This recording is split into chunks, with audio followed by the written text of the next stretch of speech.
오늘 저에게 주신 하나님의 말씀은 구약성경 출애굽기 32장 4절 말씀입니다. 찾으셨으면 저희 함께 봉독하겠습니다. 아론이 그들의 손에서 금고리를 받아 부어서 조각칼로 새겨 송아지 형상을 만드니 그들이 말하되 이스라엘아 이는 너희를 애굽 땅에서 인도하여 낸 너희의 신이로다 하는지라. 아멘. 기도하겠습니다.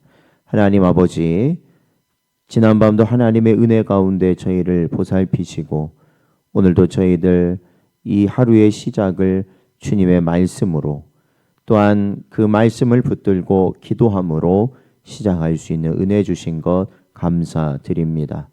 우리의 마음은 언제나 광야와 같고 언제나 풍랑이 있는 바다와 같으나 그 모든 것을 주장하시는 그 모든 것을 다스리시는 예수 그리스도의 손에 저희들 온전히 의지하기 소망하오니 오늘도 주의 말씀을 듣고 기도하는 가운데 하늘의 평안을 저희들에게 허락하여 주옵소서. 간절히 바라옵고 예수님의 이름으로 기도하옵나이다. 아멘. 오늘은 산 위의 영광 그리고 산 아래의 배반이라는 제목으로 하나님 말씀 증거합니다. 이제 모세와 이스라엘 백성은 광야에 나와서 이제 시내 산에 머무르면서 하나님께서 주신 그런 율법, 십계명을 받고 또한 그 성막 하나님께서 이스라엘과 함께 하시겠다는 이 성막을 어떻게 지을 것인가, 또한 거기에 있는 제사장들은 어떠한 자들이야 하고 또한 그들이 입는 옷은 어떠한 것인가, 이러한 세세한 것들 다 말씀하고 있는 와중이었습니다.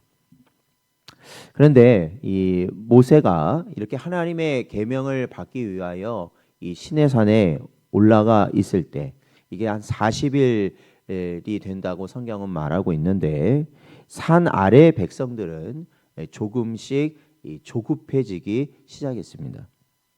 그러니까 지금까지는 그래도 모세가 눈에 보이지 않는 하나님을 대신해서 자신들을 앞에 서서 이 하나님의 능력과 그 모든 것을 이 모세를 통하여서 행해지는 것을 그들이 봄으로 인하여 그들이 하나님이 우리와 함께 하시는구나 라는 것을 그들이 깨닫고 지금까지 따라왔고, 또 시내산에서도 바로 그러한 것들을 그들이 경험하였는데 이 모세가 이 눈앞에 보이지 않자 그들은 점점 조급해지고 변하기 시작하였다라는 겁니다. 그러니까 이 사람이 제일 불안할 때는 뭔가 보이지 않으면 불안한 겁니다. 뭔가 전에 있던 게 없으면 불안한 거고, 항상 만나던 그러한 사람들이 없으면 또 불안한 거고, 이게 이 눈에 보이지 않는다는 게 그래서 우리에게는 참으로 큰 시험이 되는 경우들이 많습니다. 그러다 보니까 이스라엘 백성들이, 산 아래에 있는 이스라엘 백성들이 어떠한 길을 가게 되느냐, 눈에 보이지 않는 하나님을 대신하여서 눈에 보이는 신을 만들려고 한 것입니다. 그러니까 우상을 만드는 사건이죠. 출애굽의 기적을 경험하고 언약의 피를 뿌린 지 불과 얼마 지나지 않았음에도 불구하고 그들은 하나님께서 가장 싫어하시는 무서운 죄를 범하게 되었습니다. 그렇기 때문에 우리 장로교회는 언제나 끊임없이 말하고 가르치고 마음에 새기는 것이 무엇이냐, 바로 사람은 전적으로 부패하였다라는 것입니다. 죄인이라는 것이죠. 항상 이것을 놓치면 안 된다라는 겁니다. 하나님의 은혜가 한순간이라도 우리를 붙들지 않는다면 우리는 가장 거룩한 산 아래에서도 가장 추악한 우상을 만들 수 있는 존재라는 것입니다. 그러니까 이 신의 산은 하나님의 산 아닙니까? 이 하나님의 임재가 임한 산, 거룩한 산이죠.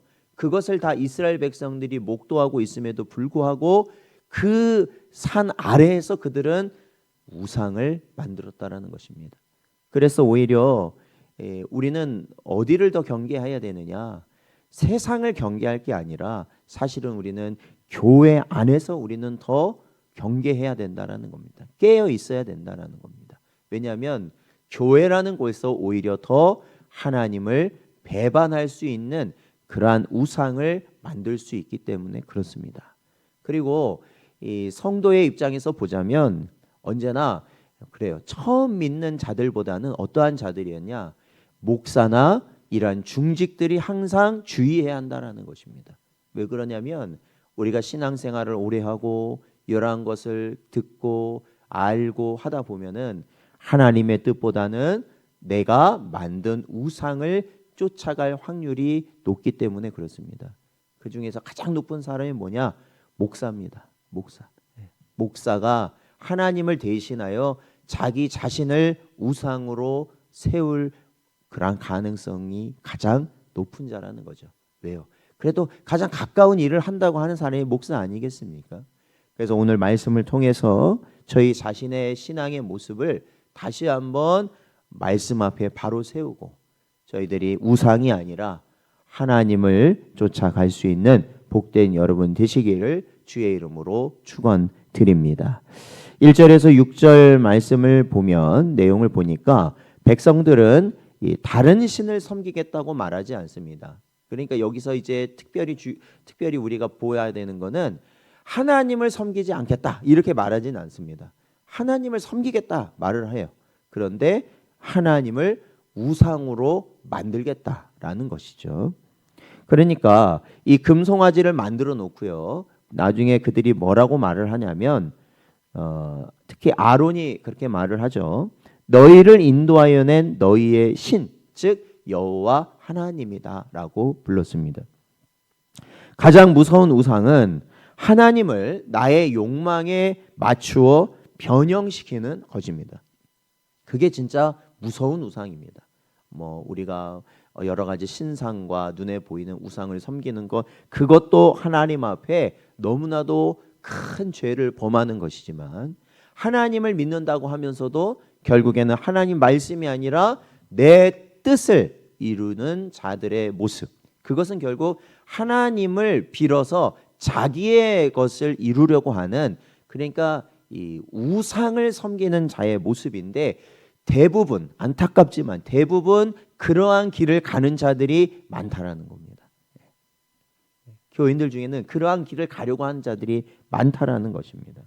그래서 내가 조종할 수 있고 내 소원을 들어주는 존재, 그게 하나님이라는 거예요. 그게 예수님이라는 겁니다. 그런데 사실은 우리가 성경으로 보자면 그건 다 뭡니까? 말만 하나님이고 말만 예수님일 뿐이지 그것은 자신의 우상을 섬기는 것에 불과하다라는 겁니다. 요한복음 4장 24절 말씀을 보니까 하나님은 영이시니 예배하는 자가 영과 진리로 예배할지니라 말씀하고 있습니다. 사랑하는 성도 여러분, 그래서 이 마지막 때에 우리가 특별히 하나님이 부르신 성도로서 우리가 이 자리에서 예배하고 있다면 우리는 언제나 내 취향과 편의대로 하나님을 섬기고 있지는 않는지 우리는 항상 살펴보아야 한다라는 것입니다. 그래서 특별히 오늘날 교회가 많이 미혹되는 것 중에 하나는 뭐냐? 세상 사람들을 교회로 이끌기 위한 방편으로 사람의 편의를 교회가 추구하는 것이에요. 물론 우리가 복음을 전할 대상은 세상 사람들인 것은 맞습니다. 그러나 그것을 하나님의 진리와 맞바꾸면서까지 그렇게 하라고 성경은 이야기하고 있지 않습니다. 오히려 마지막 때가 되면 있던 자들도 떠나가는 것이 교회입니다. 그죠? 교회 안에 있던 자들도 더 이상은 그 말씀을 내가 받아들일 수 없습니다 하고 떠나가는 시대, 그게 바로 오늘날 우리가 살아가고 있는 시대라는 겁니다. 그렇기 때문에 오히려 이러할 때일수록 우리는 진리를 온전히 붙들기 위하여서 힘쓰고 사람의 뜻이 아니라 하나님의 뜻을 찾는 것에 온전히 힘을 다해야 하는 것이죠. 우리 신성전원교회 우리 성도 여러분께서도 언제나 이러한 말씀의 길을 감해 언제나 힘을 다하시는 복된 여러분 되시기를 축원드립니다. 7절에서 14절 내용을 보면은 부패한 백성을 진멸하고 하나님께서는 모세를 통해 새 민족을 이루시겠다 이렇게 말씀하십니다. 그러니까 사실 모세는 몰랐죠. 모세가 알 수는 없어요. 산 위에 있기 때문에 지금 밑에 돌아가고 있는 상황이 어떤지는 알 수 없었습니다. 그러나 하나님은 다 보고 계셨죠. 그래서 모세에게 이스라엘 백성이 우상을 만들고 부패하였다라고 말씀하시면서 모세에게 제안을 한 가지 하십니다. 어떠한 제안을 하시냐면 저 밑에 있는 민족을 싸그리 다 없애버리고 모세 너를 통해서 새로운 민족을 이루겠다 이렇게 말씀하십니다. 어떻게 보면은 이 모세에게 어떻게 보면 뭡니까 이게 절호의 기회가 온 거예요. 아니에요? 그렇죠? 아니 저 밑에 있는 사람들 다 이제 하나님 멸하시고 자신을 통해서 그러니까 모세가 뭐예요? 주체가 돼서 모세를 시작으로 해서 새로운 민족을 하나님이 이루시겠다. 어떻게 물어보면 얼마나 큰 복입니까? 아브라함을 통해서 이루셨던 그러한 복이 이제는 자신을 통해서도 이루어지겠다 이렇게 생각할 수 있지 않겠습니까? 그러니까 이게 하나의 뭐냐? 이것이 하나님의 시험이었죠. 모세가 어떻게 이 상황을 반응하느냐. 근데 모세는 어떻게 그 상황을 그는 받아들였는가? 그는 하나님의 영광과 아브라함에게 하신 언약을 근거로 용서를 구합니다. 그러니까 모세가 그 순간 자신의 사사로운 욕심이나 그러한 것에 빠진 것이 아니라 그렇죠? 그가 말씀 앞에 서 있다는 걸 우리는 알 수 있는 거죠. 그러니까 뭡니까? 하나님께서 아브라함과 약속하셨고 하나님께서 그 아브라함과 약속하신 그 언약대로 이 백성을 출애굽시키셨고 이 백성을 통하여 하나님이 나라를 이루신다 약속하셨는데 그것이 하나님의 지금 제안이시긴 했지만 아닙니다. 하나님은 하나님의 말씀을 이루실 분입니다. 그러니 용서해 주옵소서. 이 백성을 용서해 달라고 그는 기도하였다라는 것입니다. 모세의 기도는 하나님의 말씀을 돌이키는 중보의 기도의 모습인 것입니다. 모세는 자신의 유익을 포기하고 백성을 위해 목숨을 겁니다. 이는 장차 자기 백성을 위해 하늘 영광을 버리시고 십자가를 지실 예수 그리스도의 중보를 예표하는 것입니다. 그러니까 이 모세가 백성들의 죄악을 하나님께 용서해 달라 기도하면서 어떠한 말을 하냐면 자신을 생명책, 자신이 기록된 생명책에서 이름이 지워지는 한이 있더라도 하나님의 언약하심대로 이 백성을 끝까지 책임져 주소서. 그 죄는 누가 지겠다는 거예요? 자신이 지겠습니다. 제가 하나님의 생명책에서 지워지겠습니다. 바로 그것이 사실은 온전한 중보는 아니지만 앞으로 오실 예수 그리스도께서 우리를 위하여서 죽으실 바로 그 모습을 보여주고 있다라는 것이죠. 그 겟세마네 동산에서 바로 하나님의 아버지의 뜻을 온전히 받으시는 예수님의 모습을 우리는 보게 된다라는 것입니다. 로마서 8장 34절 말씀을 보면 그는 보좌 우편에 계신 자요 우리를 위하여 간구하시는 자신이라. 아멘. 그렇습니다. 사랑하는 성도 여러분, 인생을 살아가 보니까 우리가 교회 안에서도 있다 보니까 느끼는 것은 그겁니다. 물론 우리가 살면서 많은 이들의 도움을 받고 또한 서로에게 유익이 되고 힘이 되는 것 분명히 있지만 그럼에도 불구하고 우리를 위해 간구하시는 분은 예수 그리스도밖에 없다라는 것입니다. 모든 자들이 떠나간다 할지라도 우리의 모든 형편이 다 사라진다 할지라도 언제나 우리의 믿음을 지키시기 위하여 우리 주님께서 여러분을 위하여 기도하고 있다는 이 사실을 기억하시고 날마다 승리하시고 힘을 얻는 여러분 되시기를 축원드립니다. 15절에서 29절 말씀을 보니까요. 산에서 내려온 모세는 우상 숭배의 현장을 보고 분노합니다. 그렇죠. 삶을 얼마나 안타깝겠습니까? 이 분노라는 게 막 미운 분노라기보다 너무나도 안타까운 현실이겠죠. 하나님께서 그토록 은혜를 베푸시고 정말로 하나님께서 정말 함께 하신다라는 걸 다 두 눈으로 목도하면서도 어떻게 저렇게 자신들이 죽을 길을 저렇게 선택하여 가고 있는가. 그게 너무나도 안타까웠다라는 것입니다.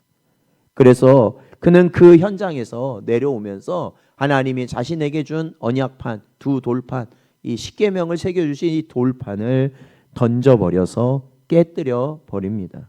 그러니까 이것은 무엇이냐면 하나님과 백성 사이의 언약이 깨져버렸다라는 것을 보여주고 있는 것이죠. 이때 모세는 여호와의 편에 서 있는 자를 찾았습니다. 그러니까 모두가 우상을 섬기고 막 그런 와중에서도 하나님 편에 쓴 자들이 나오라 이렇게 말을 하였죠. 그런데 그때 누가 나왔느냐? 레위 자손들이 헌신하여 나왔습니다. 그리고 그들을 통하여서 하나님께서는 이스라엘 공동체의 거룩을 회복하였다. 근데 이제 이 거룩의 회복, 한번 우리가 죄를 짓고 난 다음에 이 거룩의 회복이라는 게 쉽게 되지 않는다라는 거죠. 여기 보면은 3,000명이 죽었다고 그랬습니다. 그러니까 누가 죽였느냐? 레위가 죽였습니다. 레위 자손들이요. 그들의 자녀들이고 그들의 형제들이었지만 하나님의 말씀을 떠났을 때는 단호하게 그들을 정죄하여야만 했다라는 것입니다. 그러니 얼마나 아프겠어요. 얼마나 고통스럽겠습니까? 죄라는 게 그렇다는 것을 우리는 반드시 기억해야 한다라는 겁니다. 여러분, 은혜의 시대에도 하나님의 공의는 살아 있습니다. 여러분, 죄는 반드시 다루어져야 합니다. 레위 지파가 곤욕을 치는 아픔을 감수하며 거룩을 선택하였을 때 하나님은 그들을 구별하여 복을 주셨습니다. 오늘 우리에게도 세상과 타협하지 않고 하나님 편에 서는 단호한 결단이 필요할 때가 있습니다. 사람의 관계, 물론 여러 가지 상황, 분위기, 그렇죠? 그거를 거부하지, 이것을 내가 이거를 말씀대로 이게 하나님 말씀대로 하려고 하면 이것이 깨져야 되고 이게 부서져야 되고 서로 간에 갈등이 있어야 되고 참 이 어려운 상황인데 그냥 덮고 넘어가면 좋을 것 같은 상황들이 있습니다. 그러나 여러분, 그것은 모두가 죽는 길로 가는 것이고요. 하나님이 우리에게 주신 말씀 앞에 단호한 결단을 내릴 수 있는 여러분 되시기를 축원드립니다. 여러분, 말씀 앞에서라면요, 깨지는 것을 두려워하시면 안 됩니다. 무너질 것을 두려워하시면 안 돼요. 떠나갈 것을 두려워하시면 안 됩니다. 같이 죽는 것을 두려워하시고 오히려 그 다음은 하나님께 맡기시고요, 말씀으로써 단호해지시는 여러분 되시기 바랍니다. 30절에서 35절 보면은 모세는 다시 산으로 올라가 자기 이름을 생명책에서 지워달라고 호소하며 백성의 죄를 자복하는 모습이 나타납니다. 여러분, 지도자의 가슴은 이토록 뜨거워야 하는 것이죠. 죄를 미워하되 죄인은 끝까지 사랑하는 마음, 그들을 살리기 위해 자신을 내어주는 마음, 그것이 바로 예수님의 마음입니다. 네가 잘해라, 너만 잘하면 된다, 그것이 아니라 내가 내어지는 자들이 돼야 된다는 거죠. 우리가 죽어지는 자리에 가야 한다라는 것입니다. 하나님은 모세의 기도를 들으시고 진멸을 명쾌하시지만 죄의 영향력은 남겨두심으로 죄의 엄중함을 언제나 가르치신다. 그러니까 죄라는 거는 이 하나님은요, 죄 용서해 주시죠. 믿으십니까? 예수 그리스도의 보혈은 우리의 죄를 용서해 주십니다. 그러나 죄에 대한 이 땅의 책임은 져야 된다라는 것이죠. 그렇죠? 책임은 져야 됩니다. 그러니까 죄를 짓지 말라는 겁니다. 그 책임이 돌아오기 때문에 그렇죠. 사랑하는 성도 여러분, 우리 안에도 보이지 않는 하나님을 기다리지 못해 만들어낸 금송아지들이 있다라는 겁니다. 그것이 돈이 될 수도 있고 성공이 될 수도 있고 자녀가 될 수도 있고 혹시는 내 경험이 될 수도 있습니다. 그러한 것들이 내 안에서 이 금송아지의 역할을 하고 있다라는 것이죠. 그러니까 여러분, 매일같이 우리는 하나님이 우리에게 주신 언약의 돌판을 깨뜨리는 자들이 된다라는 것입니다. 하나님 말씀을 매일 어겨요. 언제나 하나님의 말씀을 무너뜨립니다. 그럼에도 불구하고 우리가 하나님의 백성이라고 살아갈 수 있는 이유는 뭘까요? 모세보다도 뛰어나신 우리의 유일한 중보자 되신 예수 그리스도께서 우리를 위해 기도하고 계신다라는 것입니다. 여러분, 주님은 당신의 이름을 생명책에서 지우는 대신 십자가에서 당신의 생명을 지우심으로 우리의 이름을 생명책에 새겨 주셨습니다. 오늘 하루 내 안에 우상을 철저히 회개할 수 있는 여러분 되시기 바랍니다.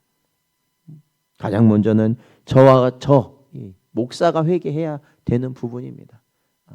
눈앞에 보이는 거, 내 귀에 들리는 것에 언제나 좌지우지되고 미혹되고 시험에 들고 하는 저부터가 먼저는 하나님 앞에 엎드려 회개하고, 또한 우리 모든 성도님들도 바로 그러한 회개 가운데 우리는 내 안에 있는 우상을 하나님으로 보는 게 아니라 참으로 우리를 구원하신 우리 하나님을 전적으로 우리의 하나님으로 볼 수 있는 것입니다. 오늘도 우리에게 주신 말씀을 마음에 잘 새기시고, 언제나 우리 주님께서 우리를 위해 기도하심을 여러분 언제나 확신하시면서 언제나 믿음의 길 갈 수 있는 복된 여러분 되시기를 주의 이름으로 축원드립니다.